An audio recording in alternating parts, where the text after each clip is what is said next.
मैं जिंदगी भर यह बात नहीं बोलूंगा कि मेरी मौसी ने मेरा बराबर का साथ दिया। उन्होंने मुझे कभी भी निराश नहीं किया और मौसी को भी मेरे साथ बहुत अच्छा लगता था, बल्कि वह तो मेरी तारीफ करने लगी थी। वह कहती थी, पंकज, मुझे तुम्हारे साथ ऐसा लगता है कि जैसे मैं जन्नत की सैर कर रही हो। घर पर दिवाली का दिन था। मौसी मेरे यहाँ दिवाली मनाने के लिए आई थी। मैं छत पर बैठा था। मेरे पास आई और बोली, पंकज क्या हुआ, कोई बात है क्या? मैंने कहा कुछ नहीं हुआ तो वह बोली, नहीं कोई तो बात है। आज दिवाली का दिन है। इस खुशी के मौके पर तुम यहाँ छत पर अकेले बैठे हो। मैंने कहा, मौसी तुम मेरी दिक्कत नहीं समझ पाओगी, रहने दो। तो वह बोली, अच्छा एक बार बताओ तो सही, बात क्या है? वह मेरे हाथ अपने हाथों में पकड़कर बड़े ही प्यार से पूछी थी। मैंने सोचा जब वह इतने ही प्यार से पूछ रही है तो बता ही देता हूँ।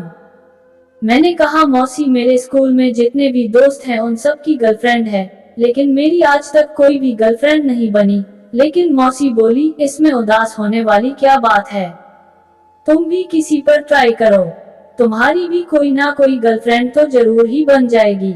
वह मुझसे सेट कर बैठी हुई थी। मैंने कहा, मौसी मुझे पता है मेरी कोई गर्लफ्रेंड नहीं बनेगी, क्योंकि मैं स्मार्ट नहीं हूँ, ऊपर से मैं सांवला भी हूँ। मौसी बोली, ऐसी कोई बात नहीं है, तुम सच में बहुत स्मार्ट लगते हो। मैंने कहा, सच में मौसी? तो मौसी बोली, हाँ राजू, मैं सच कह रही हूँ। मैंने सोचा यही सही मौका है मौसी से कहने का। मैंने कहा, मौसी तो तुम मेरा एक काम करोगी? वह बोली, हाँ बताओ। मैंने कहा, जब तक मेरी कोई गर्लफ्रेंड नहीं बनती तब तक तुम ही मेरी गर्लफ्रेंड बन जाओ।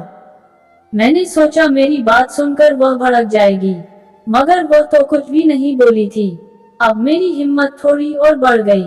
मौसी कुछ देर शांत रही, फिर बोली कि ठीक है, लेकिन मैं तुम्हारे साथ वो सब नहीं करूंगी जो बाकी सब लोग करते हैं। मैंने सोचा एक बार मौसी मेरी जीएफ बन गई तो कभी ना कभी तो वह भी मैं करवा ही लूंगा। मैंने कहा कि ठीक है मौसी, जब तुम कहोगी तभी हम करेंगे। वह बोली, अच्छा अब हमने तुम्हारी प्रॉब्लम खत्म कर दी है तो चलो अब कहीं चलते हैं। मेरी मौसी किसी हीरोइन से कम नहीं थी। उनकी उम्र 21 साल है। छोटी छोटी मोटी जैसी आंखें, काले काले रेशमी बाल, क्या कमाल की लगती थी। मैं और मौसी एक ही कमरे में सोते थे। रोज रात को खाना खाने के बाद मैं और मौसी छत पर टहलने के लिए जाया करते थे और दोनों घंटों घंटों बैठकर बातें भी खूब किया करते थे। जब घर में सभी लोग सो जाते, उसके बाद हम दोनों नीचे आते थे। एक दिन वह मुझसे पूछी, क्यों पंकज, तुम्हारी कोई गर्लफ्रेंड्स नहीं है? मैंने कहा, मौसी तुम तो हो, फिर मैं दूसरी क्यों बनाऊं? मौसी बोली, देखो राजू, एक दिन मेरी भी शादी हो जाएगी और फिर मैं अपने ससुराल चली जाऊंगी। मैं नहीं चाहती कि मेरे जाने के बाद तुम फिर से दुखी हो जाओ, और वैसे भी मैं तुम्हारी मौसी हूँ तो हमें तो अलग होना ही पड़ेगा।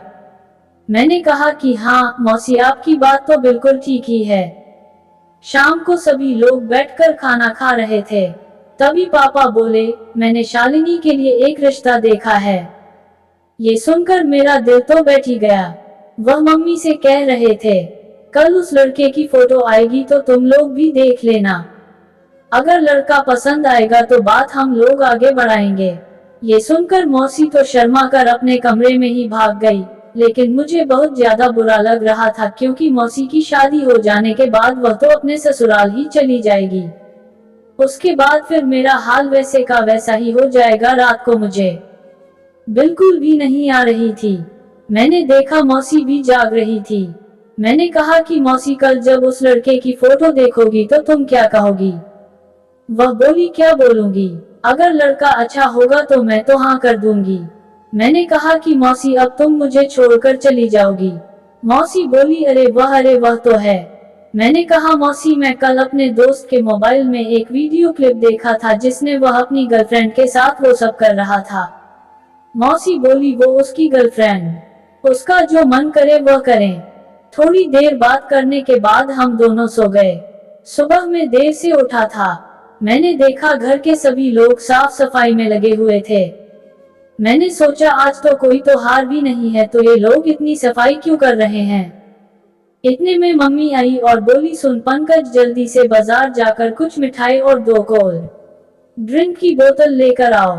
मैंने कहा कि मम्मी यह सब क्या हो रहा है। घर पर तो मम्मी बोली आज तुम्हारी मौसी को लड़के वाले देखने के लिए आ रहे हैं। ये सब सुनकर मेरा मूड तो बहुत ज्यादा खराब हो गया था। मैं गुस्से के मारे घर से बाहर चला गया। फिर शाम को करीब 11 बजे मैं घर वापस आया था। सब लोग मेरा ही इंतजार कर रहे थे। मम्मी बोली पंकज तू कहाँ चला गया था, हम लोग तेरे लिए कितना सदा परेशान हो रहे थे, तुझे पता है। मैंने कहा मम्मी वो मैं अपने दोस्त के बर्थडे में चला गया था, इसलिए आने में थोड़ी देर हो गई। इतने में मौसी दौड़ कर आए और मुझे गले से लगा ले। फिर मैंने खाना खाया और मैं सोने के लिए चला गया। मौसी भी मेरे बगल में ही लेटी थी। वह बोली क्या हुआ पंकज, तुझे आज नींद नहीं आ रही? मैंने कहा कि नहीं मौसी। फिर मैंने पूछा अच्छा मौसी ये तो बताओ तुम्हें वो लड़का कैसा लगा? मौसी बोली लड़का तो ठीक है लेकिन थोड़ा मोटा है, मगर ठीक है। मैंने कहा तो तुमने क्या शादी के लिए हाँ कर दी? वह बोली हाँ, और दीदी ने अगले महीने का मुहूर्त भी निकाल रखा है। मैंने कहा मौसी तुम इतने दिनों से मेरी गर्लफ्रेंड बनी हो, लेकिन मैंने कभी तुम्हारे साथ कुछ भी किया नहीं। मौसी बोली पंकज अब तुम दूसरी गर्लफ्रेंड बना लो। ऐसे ही कुछ दिन बीत गए और एक दिन मौसी की शादी भी हो गई और वह अपने ससुराल भी चली गई। मौसी के जाने के बाद मैं बिल्कुल अकेला हो गया था।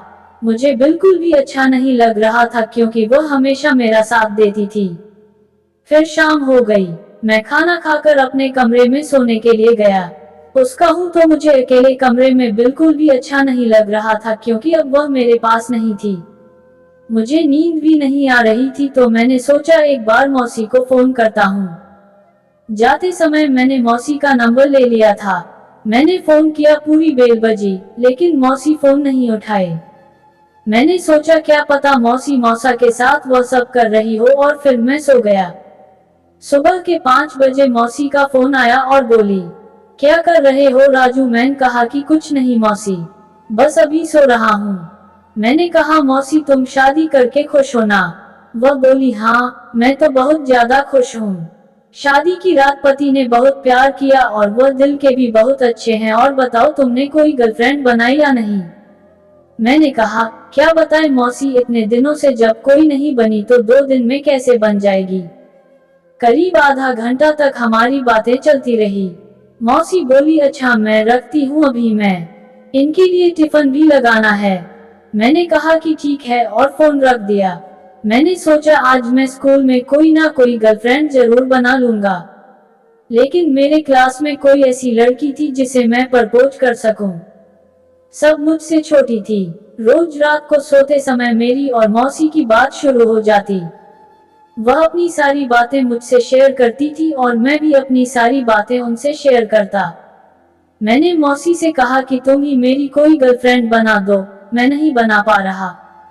वह बोली मैं कैसे बना दूं?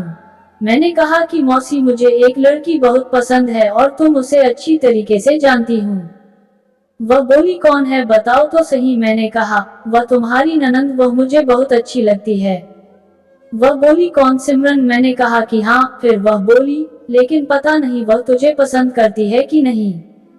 मैंने कहा वह मुझे पता है, शायद वह मुझे पसंद करती है क्योंकि जब वह तुम्हारी शादी में आई थी तो मैंने नोट किया था, वह मुझे बार बार देख रही थी। वह बोली ठीक है, मैं किसी बहाने से उससे पूछकर फिर तुझे बताऊंगी। फिर मैंने फोन रख दिया।